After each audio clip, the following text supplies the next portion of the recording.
إلا الله لا إله إلا الله لا إله إلا الله لا إله. Maulana Cheikh Nakhairi, qui est donc un fils spirituel de Cheikh l'Islam, Cheikh Ibrahim Niass, n'a rien laissé de Cheikh Ibrahim Niass. Pourquoi? Parce que Cheikh Ibrahim Niass, tout le monde le sait, les grands érudits le savent, il est sur les pas du prophète sallallahu alayhi wa sallam. Il a même dit Iza sar khayruna sirtu wara'ahu wa in halla yawman fal masiru ba'id. Son amour pour le prophète sallallahu alayhi wa sallam est arrivé à un niveau où il s'est même éteint et il a donné toute sa vie au prophète sallallahu alayhi wa sallam. Il l'a aimé jusqu'à ce qu'il ne sente plus sa vie.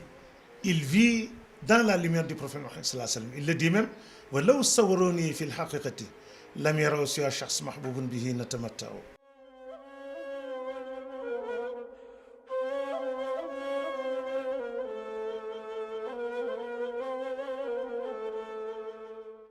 Alors, Cheikh Al-Khairi, alhamdulillah, qui est né donc dans la mouvance de cette faïda Tijani proclamée par Cheikh Ibrahim Niass, suit fidèlement les pas de Cheikh Ibrahim, donc du Kitab et de la Sunna. Évidemment, lui, ce qui l'intéresse, c'est l'anniversaire de la naissance du prophète sallallahu alayhi wa sallam, le 20 avril.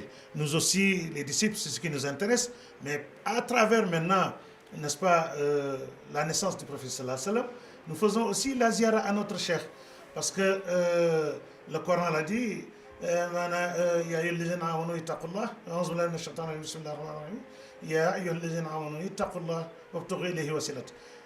Les croyants, craignez Dieu et cherchez un intermédiaire entre vous et lui.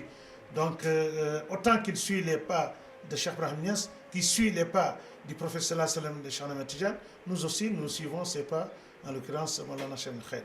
C'est pourquoi il y a une très grande mouvance, n'est-ce pas, des caravanes qui viennent d'un peu partout, n'est-ce pas, de l'Afrique et du monde, de l'Europe, de l'Asie. Parce que vous verrez des disciples qui viennent de Singapour, d'autres qui viennent d'Angleterre, d'autres qui viennent des États-Unis, d'autres qui viennent donc de tous les pays donc, du continent africain. Ils veulent se rapprocher de leur Seigneur. Ils veulent donc, n'est-ce pas, retourner carrément à leur Seigneur pendant qu'ils sont en vie. Ce Seigneur qui est plus proche de nous que notre veine jugulaire, qui est entre l'homme et son cœur, mais que nous ignorons, que nous ne sentons pas, que nous ne voyons pas. Pourquoi? Parce que le cœur a emmagasiné tellement de préoccupations, tellement de sentiments, tellement de choses que la lumière de la Haqq Muhammadiyya qui émane la lumière divine n'a plus donc la clarté qu'il faut pour éclairer l'esprit, pour que le fidèle soit conscient de la présence divine.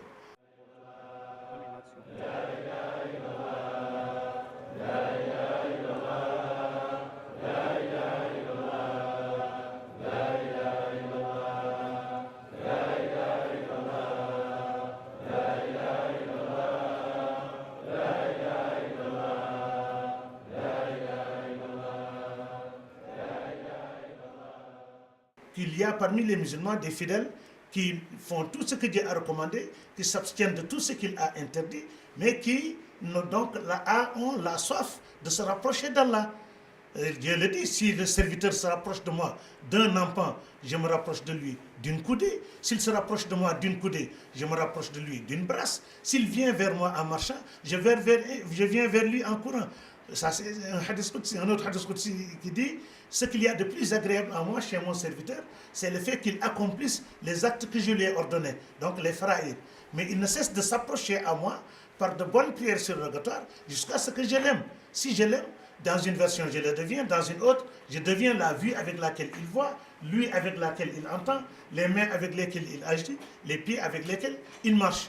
Donc ces fidèles serviteurs qui veulent donc se rapprocher d'Allah, qui font les zikr, parce qu'on a demandé à Cheikh Ahmed Tidiane quels sont les nawafil qui font que le serviteur se rapproche de son Seigneur.